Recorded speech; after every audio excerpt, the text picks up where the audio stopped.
Goals for today address what a rollover actually is. Sometimes we work with clients, they're a little confused about what a rollover entails, why it's happening, and different reasons. A lot of times, this confusion stems from a long career working somewhere and then not sure what to do once you're leaving that employer. So, we'll talk quickly about what a rollover actually is, answer a few questions on why a rollover might make sense, but we'll also shine some light on why a rollover might not make sense and kind of differentiate the two and try and help out there. And then finally, we'll explain the process and key stages in the rollover process. So, jumping right into it, what is a rollover?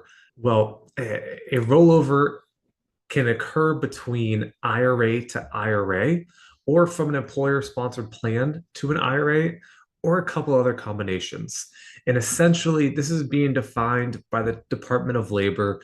Recently, they looked at this in their prohibited transaction exemption that began in 2020.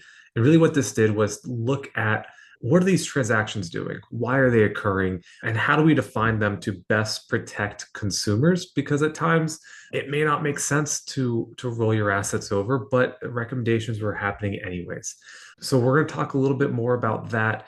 And also, key thing here, rollovers come with two different types. They're generally direct or indirect, and there's also a 60-day rule. Quick definition there. Direct is when a rollover goes from one institution to another institution. A lot of times that occurs via a check, but that is where one institution, let's say Fidelity, writes a check and it's going to National Financial Services. That check is made out to National Financial. It is not made out to the participant. An indirect rollover can take place in a couple different ways, but that's where money is received actually by the participant, and then it's up to the participant to put it into the new institution.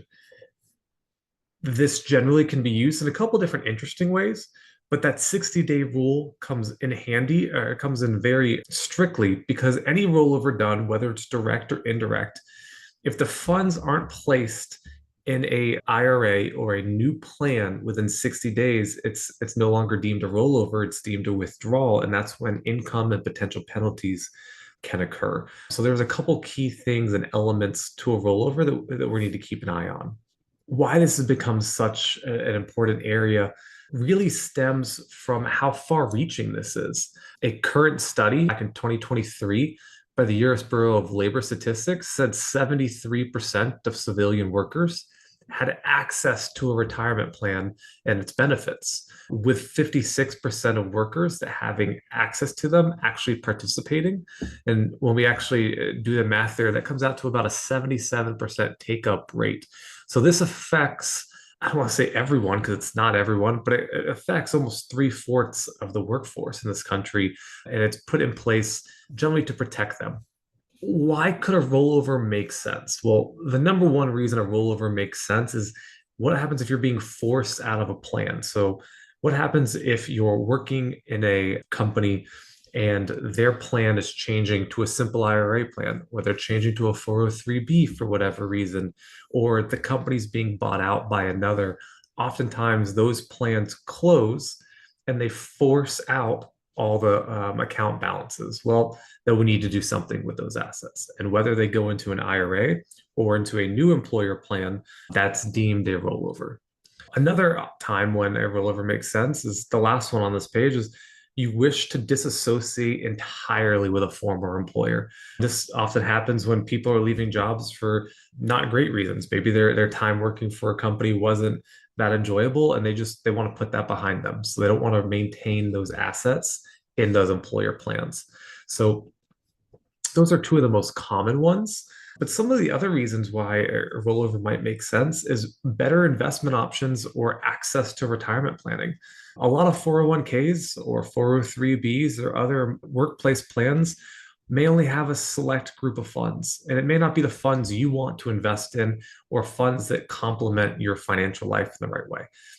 So potentially moving your money out of the plan into an IRA could open up other investment options for you.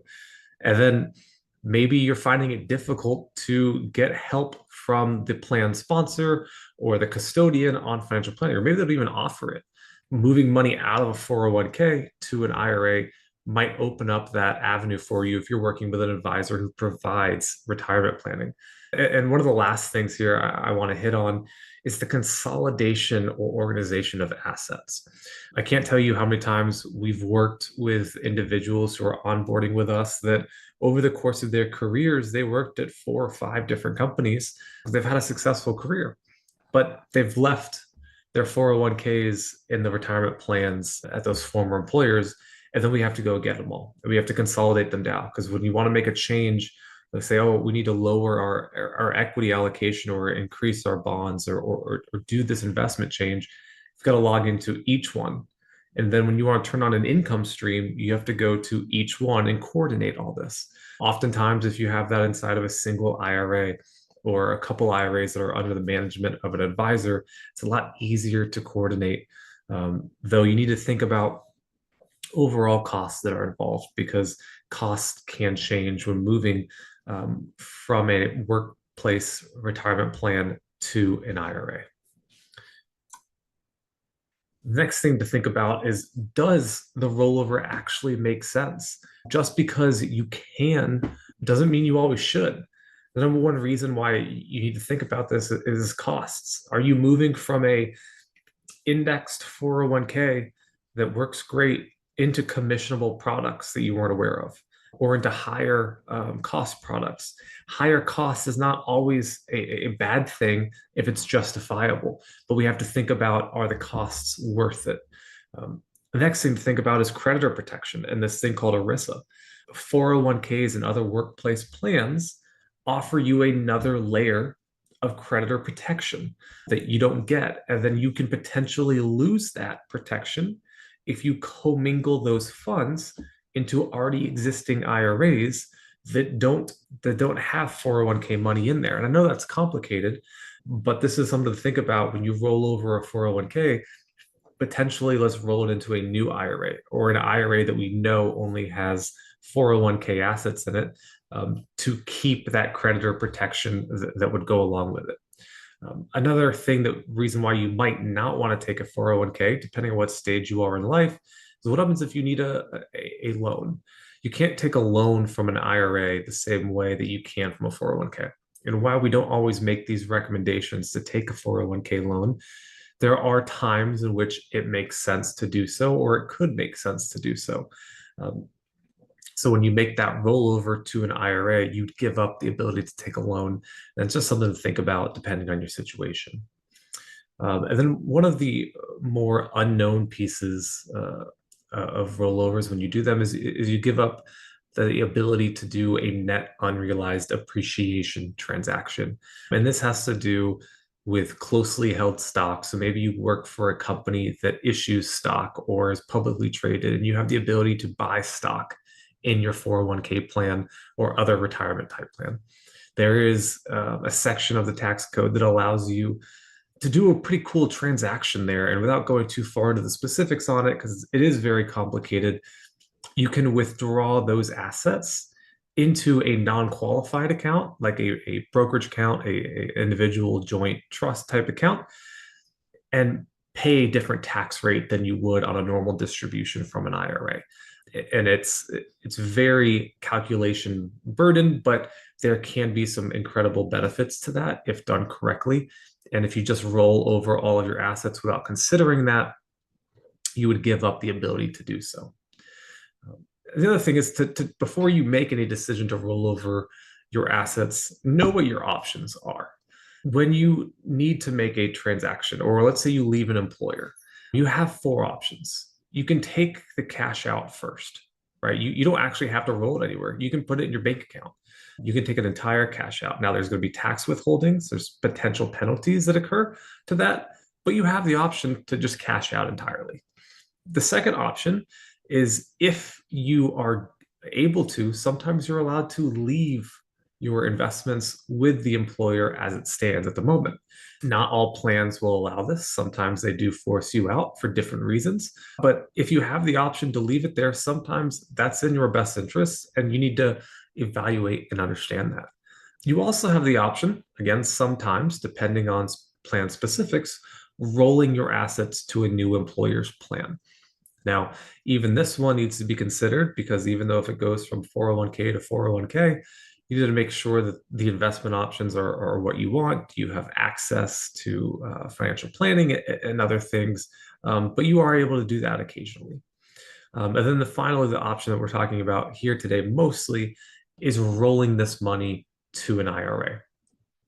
That's the fourth option. And let's assume you decide to actually make that transaction. And this is the piece that can seem daunting to people a lot, especially if we're doing multiple of them, is how do we actually move these assets? First, we have to decide, is it going to be direct or indirect? And I want to say north of 90% of the time, and the preferred way to do it is direct, custodian to custodian, where your check is sent, made out to the next institution. That's the cleanest, easiest, and most preferred way of doing it. However, sometimes it has to be indirect. And there's different case by case reasons why an indirect transaction makes sense. But most of the time, we want them to be direct. But then more recently, what's come up with the advent of the Roth IRA is, does it make any sense at this time to convert traditional assets in your 401k to Roth assets? This can make sense, and it also cannot make sense. There is a tax bill when you do this, or could be a tax bill depending on your situation. But at that point, you have this option to decide, do we want to convert some traditional assets to Roth assets? Once we decide in theory where assets are going, then we need to open the appropriate accounts and the receiving accounts. And this is generally an IRA or a Roth IRA. And it depends if we're opening new ones or using existing ones. But generally, we have to open these accounts. And there's an entire set of paperwork for this. And one of the new things that we have for a lot of our clients is the rollover questionnaire. And this really just documents why we're doing this process. Because when we think back to it here, why does the rollover make sense? It's very simple if you're being forced out of the plan. We just document you're being forced out of the plan. But if it's not that, or it's not wishing to disassociate entirely with a former employer, it's completely okay. We just got to document it and understand what we're doing, and understand just because we can, we're making that choice. Doesn't mean we always should, but we're able to. And once we document everything in this rollover questionnaire, the next piece is where the assets actually move. We have to contact the custodian where the assets are at to initiate this process.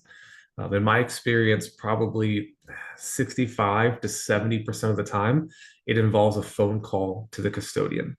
And it can be as simple as a 15-minute phone call. We get to a person, we tell them what we want to do, we give them the information, and then the checks are cut. Other times we have to wait and we have to talk through different things. Depending on the type of plan, you may have to get things signed by the plan administrator saying it's okay to take this money out. You actually are terminated, and these different things. And there's just different hoops you have to jump through sometimes. And every plan's a little different, which is why it's hard to say always what needs to be done. But for the most part, we find it's a 15 to 30-minute process, generally on the phone, though sometimes we're able to do it online. And it's primarily just verifying who you are and where you want your money to go. We provide that information for you. So myself or Raina in our office will coordinate this call, get on the phone with the custodian, you verify yourself and say it's okay to talk to us. And then we help the process go through. We tell them where to send the money, and we coordinate everything for you. Generally, funds are sent out within 5 to 10 business days. And we prefer, again, the money go directly to the custodian. But sometimes custodians, even though it will be a direct transaction, meaning let's say you have your 401k at Fidelity and you're going to move your assets to National Financial Services. Fidelity will write the check out to National Financial, but they will only send the check to your home address to make sure that you've received it. And then it's on you to send it to the right location, which in that case, we've got to receive the check and then we've got to mail it to National Financial. Um, but all this has to occur within 60 days, and generally there's plenty enough time. However, it's important to understand that 60 days is key. Otherwise, it's no longer deemed a rollover and it's deemed a withdrawal. And that's where penalties and taxes can come up. That's really the process. It's not as scary and daunting as it seems. There are a couple different steps, but they're really actually simple. And just in summarizing it, it's identifying, does the rollover make sense, documenting it, deciding how we're going to do it, and then putting that plan in action through opening the account and contacting the custodians. We check to make sure assets are received, and once they come in, we let you know. But that's pretty much the process and pretty much it. A couple things to be aware of coming up for us. As always, we have our above board podcast that John and Matt and Rich update very frequently. We aim to have this up every single week, but also, we're putting out a lot of information on social media, whether that's Facebook or Instagram a lot lately. Raina's doing an incredible job with a lot of different video shorts, so be on the lookout for those. And then coming up on April 9th at 12 o'clock, we'll be doing a quarter one market review and a quarter two outlook with John, Matt, and myself. And at the moment, we've got a lot to talk about with the new presidential cycle, the tariffs that are going on there, and a little bit of market volatility lately. So we're looking forward to that conversation. As always, if you have any questions, please don't hesitate to reach out to us. And I hope everyone has a great day.